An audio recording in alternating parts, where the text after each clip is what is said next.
Hey everyone, welcome back to another episode of Offbeat at IITR onRec.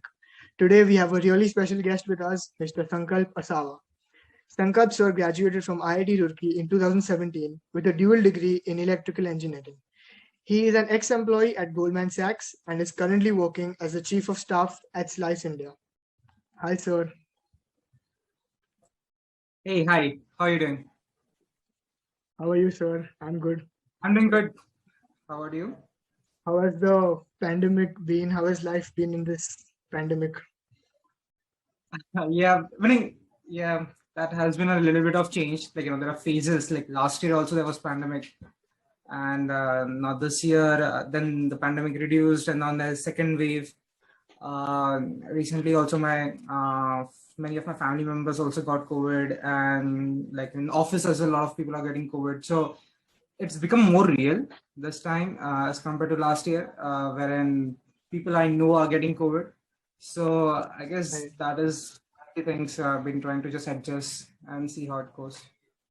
Right. So we can just hope now, fingers crossed. Yeah, I think the things are getting improved. Yeah. Right. Definitely. All right, then let's get started, sir.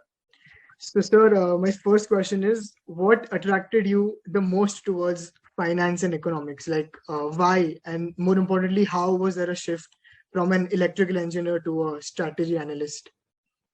Sure. First of all, I'd never really liked the sir culture of Roorkee, so you don't need to call me sir.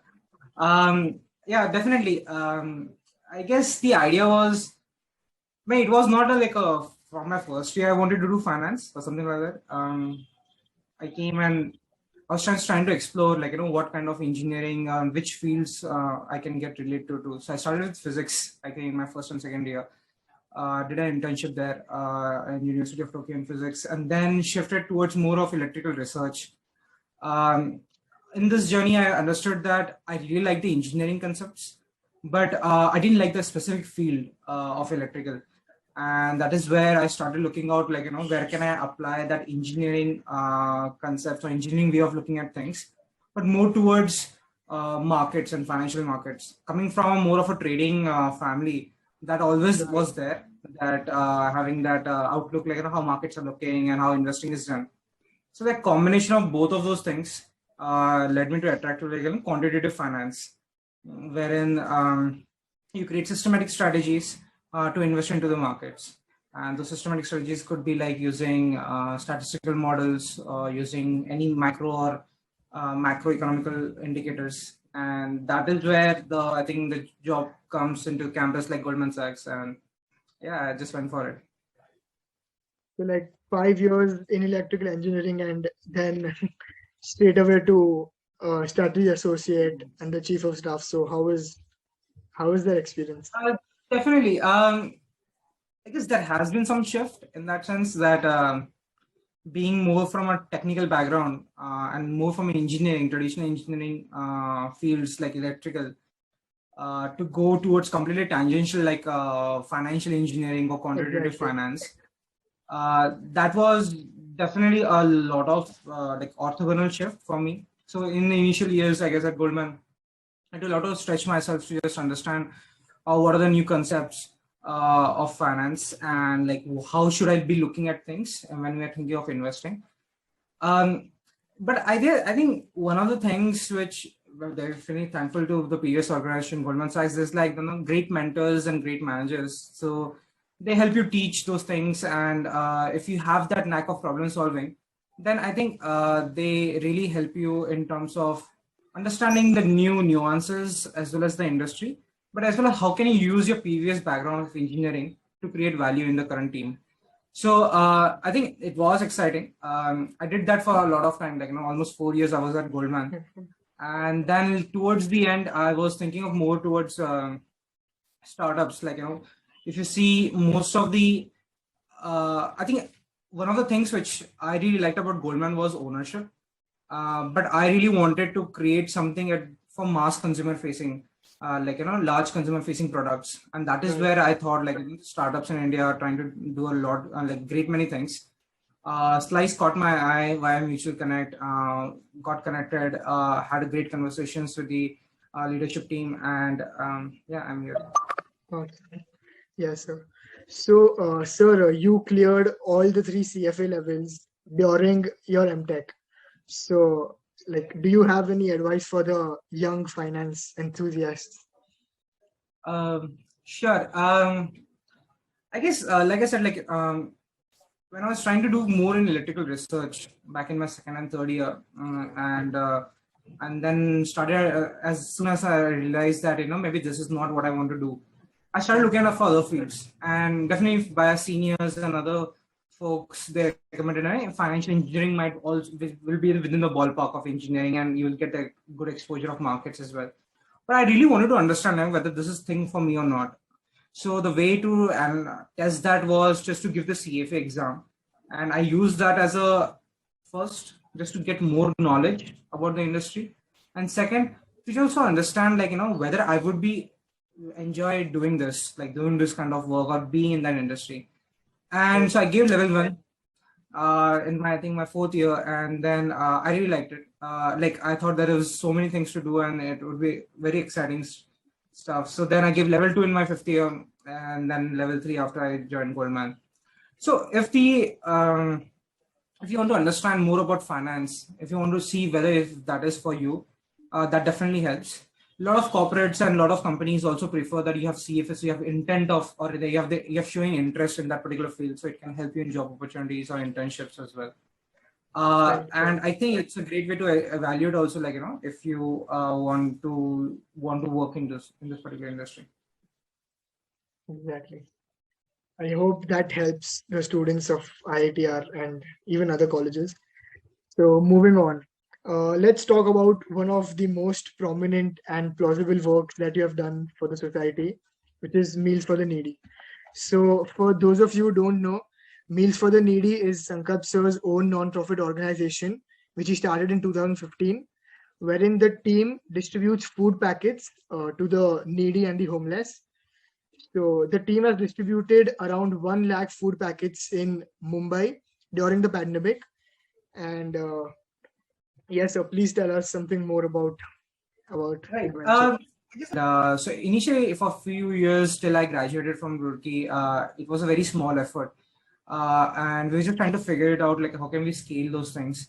But I think the real scale came during pandemic, wherein migrant workers just next to my home were stuck in Bandra, and we were already running an operation with like 14 volunteers, and we thought why we were running the operation on a weekend basis across 3 places in Mumbai, and we thought why not just scale it, like put some more manpower, so raise some funds and do the entire operational activity, and then distribute it among our neighborhood. So it was just an idea. We just thought let's just cook it, let's just cook for 100 people. Let's see how it goes. And I think we surprisingly a lot of people wanted to help. So a lot of volunteers joined us in that effort. So we started with over 100 meals. Then we, over the 2-3 weeks, we graduated to more towards 400, 600 meals. At the peak of it, we distributed around 1,800 meals for 1 month. And so over the time, we got help from fundraising from police administration, as well as the local authorities which were there. All of them helping us just to have a containment zone wherein we can cook food and then distribute it in one packets at a centralized place, and then people would come in queues, maintaining social distance. I think there were many challenges back then. Like last year, it was the first time we were facing COVID. The team would also motivate the team, you have to go out and procure grains, or just cook food every day in the morning and the evening, and as well as some team members were focusing on distributing it. So the challenges of virus, and even though that was very early, it was in April and March, April, May. It was very early when virus had not spread that much. But since it was the first time, that oftentimes it was like team was not comfortable with doing this. They wanted to help, but also there was a physical and there were restrictions, there were health considerations, and there were many other things. So all in all, I think it was a great experience in terms of very different challenges. And the amount of impact the team created, which was they distributed 110,000 free meals in the span of 4 months. And when the government started the Seva Yatra train to transport those migrants from Mumbai to their respective cities. That at that time also like team went to the stations and distributed meals on the station. So I think that particular moment wherein they took upon themselves that they will go and distribute it, it would just not be me or someone else, but also the entire team was motivated enough. I think it's just really great work done by the team. Of course, sir, it's really a commendable job, and I know times must have been tough, but you all managed really, really well. And I'll just let the viewers know that for this noble work of his, Sankalp sir was also appreciated on national television, Colors TV. So this is really a commendable Yeah, job. that something came out of the blue, I think. So we did that activity like, and then something like in October, when the Right. migrant crisis was not that much, and then suddenly I get this call from the Colors studio that we saw your work and they wanted to. So initially I thought it was something kind of prank call, like maybe I'm not that big enough to so someone would call me up, and then I send them the details and everything, and then next thing I know that they have scheduled a call with Bharti, and so I was like, okay, this is getting real. And yeah, it was also like my first time I think on TV, so yeah, it was also a great experience. It's definitely all because of your work, sir. And we are really thankful and we are really inspired by this work of yours. Yeah. All right. So let's talk more about your college life. Your college life has really been very active. You have been the founder of the student mentorship program, and the SMP is literally one of the only groups which has all the students of the campus involved, right from the first year to the fifth year. And it is really an active group. So how do you plan and go about it? And how do the team manage? Definitely. So definitely like SMP is very close to my heart. I remember in my fourth year, I'm trying to go trying to figure out how can I give something back, in terms of mentorship. And there was not a systemic program wherein the first year students can get directly exposure to final year students who are just graduating. So we have seen the entire curve of the college, and that entire knowledge together can be just imparted to the first year students so that they can really do something about that rather than figuring out, reinventing the wheel over the years. So I went to Barua sir. I think that I want to do something about this. He was very excited about the idea, and he said, "Let's just go for it." Two of my friends, Aman Mansuri and Rumta, they helped me together, hatch together a plan. And we started with a small group, chemical department. Back then, I think we started it. And first students really liked it. So that was the first evidence that, there was this need which this program was trying to solve. And then gradually over the next 2 months, we started for all the departments. It was very difficult to convince the mentors because, the folks who are in the final years, they themselves never got mentorship when they were in the first year. Correct. And they're already busy with the placements. And so asking them time to give to the first year students and also convincing that second year students cannot be the right mentors because they have just not seen the entire curve. So it was difficult. Had a lot of friends. And definitely Aman, Rumta, they had a lot of reach. And we all together we convinced people, and then we started about it. I think towards the mid of the year, when we started seeing a lot of interactions, we came up with some new ideas like cross mentorship. One thing we observed was a set of 7 students who would be getting one mentor would be getting biased with the views of one particular mentor. If the mentor says you should do sports, maybe you should just do that, but there are 10 other things as well. So there were a lot of checks and balances we were thinking back then. So we tried cross mentorship. You will not just get exposure to one mentor, but once in a while, twice in a month, you will get exposure to other mentors as well. So you can explore other things. And then those mentors can expose you to other mentors as well, like other friends in the fourth year students. So idea was that the bridge between the first year and the final year students and the knowledge which the fourth year students have, they can give directly to the first year student. So that the first year students start with that when they're starting their college. I think over the years, I think it has been 5 years now. It has. I hope he has helped a lot of people. It's been really helpful, sir. Even when I joined college, even when everyone joined college, everyone was really blank and clueless about how to go about. And SMP truly has helped us a lot. All right. Good to hear that. So sir, apart from SMP, you have been the general secretary of academic affairs. You have went for a semester exchange at the University of Tokyo. You have interned at the KTH Royal University. You have interned at PSC. You have interned at Ireland FS. So how have all these experiences helped you to build They're your very personality? different. Yeah. I interned at the University of Tokyo and went for an exchange at Sweden. I mean, they were different interests. So I always wanted to try new things. Like I saw college not as a CGPA achieving journey. I thought like, there are 10 different things you can do. Let's make the most of it. So politics is definitely which excited me. I wanted to try a broad experience just within my college years, so that I get an understanding, what is the lifestyle or what it is like to study in a foreign institution if I ever to go to higher studies. And I think that notion of so I guess we can start with like first is like University of Tokyo internship. I wanted to try a lot of research in physics, and that is what led to me to the Yamashita lab at University of Tokyo. So did that, then I came back, and then that is what's the seed that when I saw that there is really great research across the world being done, maybe I should expose myself to more such experiences. And that led me to go for this semester exchange program for 6 months in at Sweden, KTH. And so that experience there was completely different than what I had in Roorkee. I remember during my exchange time, there were like more than 70, like there were more folks from more than 70 countries. Like there was an exchange batch of like almost 140 students, 140 to 150 students. And just interacting with them, like, from different cultures, different way of they doing things. Like I'm studying electrical engineering in Roorkee, and I see the same person studying electrical engineering in Hungary or like around like maybe in Portugal. So I just see like what are the differences the way they do the things, and that opened up a lot of doors. Like like oh, maybe we can do this way as well. Maybe we can do that way as well.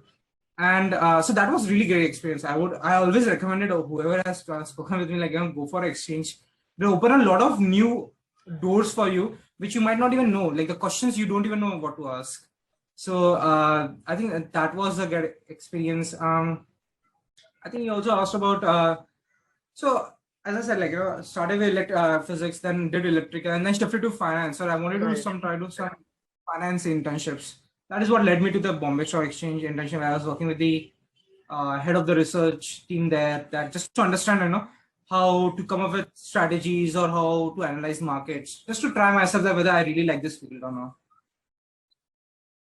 Right. So like you have seen almost every field in your college life, right? From engineering to finance to semester exchange. So that is really, we hope that all of us have such an active campus life. I would say not every, I would say I've not even explored 15 to 20, like not more than 20-30% of college, because there's so many other things. Like right now for you, for example, you're doing a podcast right now. And that is something, it would have been so cool to try back then. It just needs a camera and a phone, and just maybe Zoom account was not there back then. We can use Hangout, I guess, back then.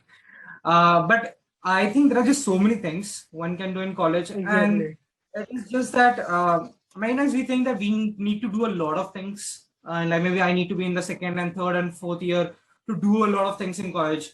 I think that was also one of the motivation of SMP. Like they can see some seniors who are doing some things, and they can just say, you don't need to come to fourth year to do this. You can just do it in first year, right? And like you can think like podcast you need to be in a fourth year to do this, but you're doing it in first year, and that's a very good example of there are a lot of things you got to do. Again, depending on the interest, what you want to do, also like how your life journey is. Maybe your interest lie in something first year, second year, they changes over time.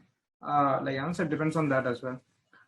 One thing also like which was very influencing on my mindset or my thinking was the experience of being the general secretary. That is the time like we did this change of girls timing. Like initially Roorkee had like a curfew of till 11 o'clock. They had to be 11 p.m. in the night. They had to go back to the hostels. Yeah.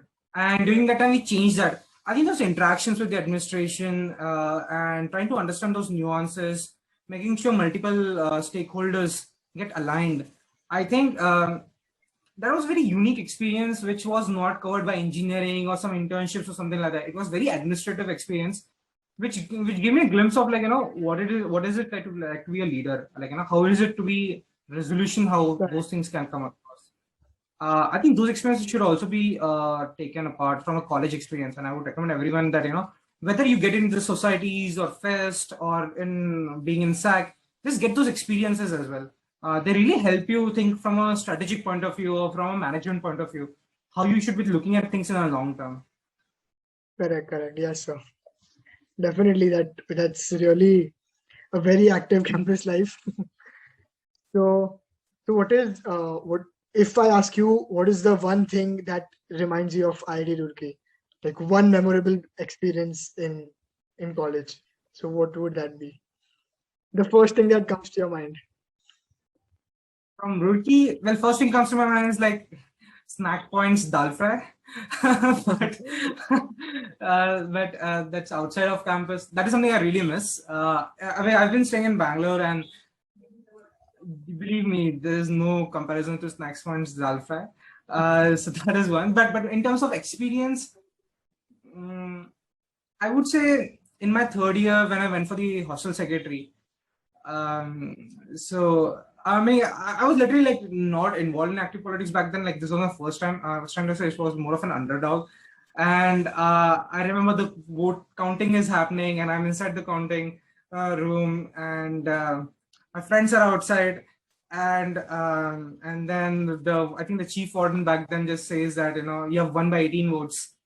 And I remember my friends, like a very close friend of mine, like Ujjwal, he just took his shirt off, and then he was just doing this Rangde Vasan style, like Sarab style. So I think that moment is definitely top of my really happiest memories of college.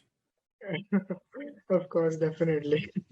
Really thrilling to even Because listening to that. I could not grasp the moment, I guess, in that particular time, like in that 5-10 minutes. But I could see the friends and the people around me, and I was so shocked. Like, okay, it's this something such big has happened.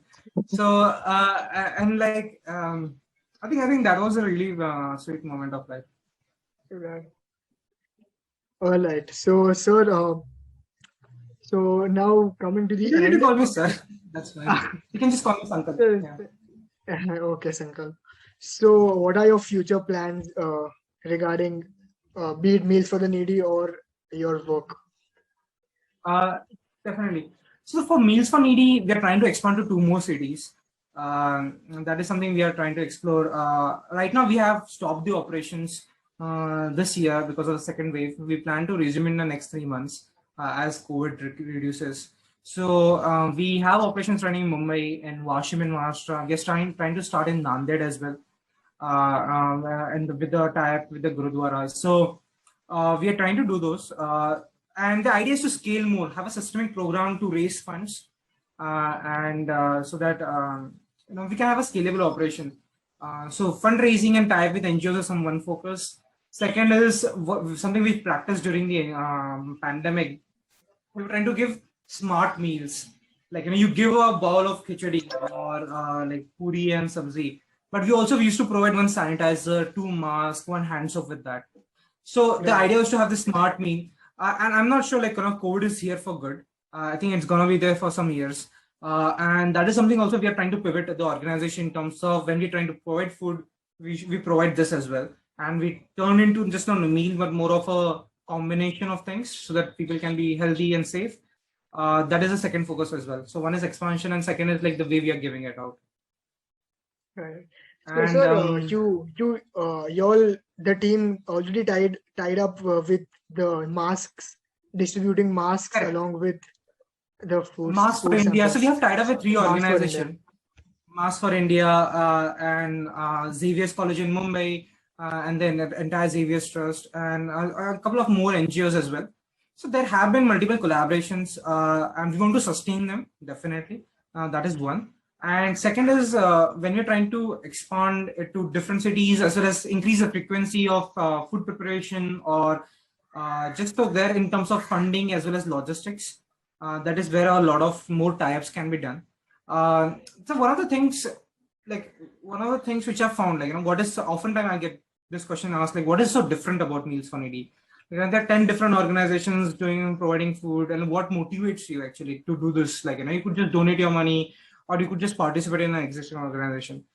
One of the things which I've noticed within me and within my friends or people I've interacted is like a lot of NGOs, there's a lack of trust in terms of if I give money, 10 rupees to this particular NGO, will that funds will be utilized properly or not? And that is one. And second is a lot of people don't know how to contribute. So like if you or me are there like in a job and you want to contribute somewhere, like like we have seen pandemic, you're seeing the adversity out there, but you just don't know how to channel that. Whether maybe I should give food, or maybe I should just donate money, or should I just give masks? So there are a lot of these challenges between the deficit of trust, and that is something I helped my friends and their friends during pandemic, that they knew me, they knew my work previously, so they could trust it a lot. And second is folks in corporates and folks in like within our circles, they were looking for an opportunity to contribute. So they got a way to either via time. Some people helped in social media, some people helped by monetary purposes. Some people just connected us with the right NGOs as well. So I think those things, it's like if I do this, it's also my friends, they also get an opportunity to contribute. And that's the best way, right? To you get more people to the like the aim, rather than the team or the focus 15, 16 people just doing it. So I think that is one more motivation wherein a lot of people just contribute because the past experiences I had with them, or just they know the work we have done in past. Awesome. So it is completely a team effort, and the team effort has led to such results. Definitely a team effort, because these things, right? Like you can create a strategy or you can create a goal, but it's everything lies in the operation, the execution of it. And in the execution, you have to be really motivated to do these things. And it's very fortunate that we got the right people, because this is not hiring like in a startups when you're trying to find the motivation of people. People are joining this because they really want to do that, but they're just looking for a framework and a structure wherein there's a team for fundraising, there's a team for operations, there's a team for procurement of food, and there's a team for distribution. So if there is some person or some people who can help this manage, coordinate it, and then go to the ground, I think then people definitely get attracted. This is an organized effort. Let's join this. Definitely, sir. All right, sir. So coming to the end, what is one final piece of advice for the students and the social workers? I would say just for students, social workers, I would not be the right person. I'm very early in my journey there. There are a lot many good people, experienced people who can give more advice there. More towards the students, I would just say there is a lot to explore in college life itself. Like, don't wait for college to finish to do something. Don't wait for second year to do something. Don't wait for some XYZ event to happen. You can do crazy things. You can do things which you don't even know you could do those things. Just like go for it. Like I remember for semester exchange, I had to get like, I think in the last 5 to 8 years, nobody had gone. And I think to a semester exchange, and people really didn't knew what was the process, who to get approval, how to contact the university. And that might be seen challenging, but if you have something you want to do, just go for it. And I'm sure there is for every problem under the sun. There's something my friend used to say back in college. He was also the general secretary in my final year. For every problem under the sun, there is a solution. And just be bold. Like if you want to go for a startup, just go for it. Like if you want to go for exchange, internships, like podcast, don't wait for something. Don't wait for some pedigree, or don't wait for some experience or some XYZ notion of you need to have this to do something. Just go for it. Right, sir. It's because of seniors like you that we get so much of guidance. So I think guidance comes free, but I've been in that position wherein I found the at times lack of guidance. At times I did get guidance. So definitely, if you know some things beforehand, it helps you in the journey. So I guess anyone who is watching this can reach out to me, friends, anyone for anything. That I'm always open for some feedback or guidance. Thank you. Thank you so much, sir. Thank you for your time. It was really a pleasure talking to you. And to all the viewers, this is Sankalp Asawa, and you can reach out to him. So thanks a lot, sir. Thank you. Yeah, See definitely. you You can reach guys out in to the me. You can share my email ID over the in the chat box or in the in the Instagram taglines. Happy to great, sir. speak if required. Cool. Thank you. Have a Thanks good a one. lot, sir. Thanks a lot, sir. See you guys in the next season. Bye bye.